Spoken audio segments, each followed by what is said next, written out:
সমালোচনা তোমার লাইফে থাকবে। তুমি যতদিন বেঁচে থাকবা ততদিন তোমার লাইফে সমালোচনা থাকবে, অবহেলা থাকবে, অবজ্ঞা থাকবে, তুচ্ছ-তাচ্ছিল্য থাকবে। এটাই স্বাভাবিক, এটাই জীবন। তবে এই যে সমালোচনার, এই যে তুচ্ছ-তাচ্ছিল্যতা, এই যে অবজ্ঞা, এই যে অবহেলা, এই বিষয়গুলোকে খারাপ লাগার দিক হিসেবে নিলে হবে না। এগুলোকে তোমার অনুপ্রেরণা হিসেবে নিতে হবে। কারণ তুমি যখন এগুলোকে অনুপ্রেরণা হিসেবে নিবা, তখন এটা তোমার মধ্যে একটা জেদ তৈরি করবে। আর যেই জেদটা তোমাকে কঠোর পরিশ্রম করতে কি করবে ভাইয়া? অনুপ্রাণিত করবে। তোমার কঠোর পরিশ্রম করতে গিয়ে তোমার সব ধরনের ক্লান্তিগুলোকে দূর করে দিবে। আর যখন তুমি একবার কঠোর পরিশ্রম করতে শিখে যাবা, তখন স্যাক্রিফাইসের যে বিষয়টা, এই বিষয়টা তোমার মধ্যে অটো চলে আসবে।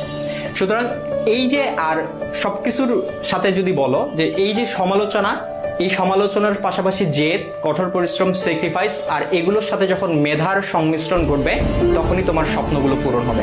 সুতরাং সমালোচনাকারীর এই যে সমালোচনা, এই যে অবজ্ঞা, এই যে অবহেলা, এই যে তুচ্ছ-তাচ্ছিল্যতা, এই বিষয়গুলোকে তোমরা কখনো খারাপ বিষয় হিসেবে নিও না, বা খারাপ লাগার বিষয় হিসেবে নিও না। এগুলোকে তোমরা অনুপ্রেরণার বিষয় হিসেবে নাও এবং তোমার স্বপ্নগুলোকে পূরণ করে ওই সমালোচনাকারীদেরকে দেখিয়ে দাও। দেখা হবে বিজয়ে। ভালো থাকো সবাই।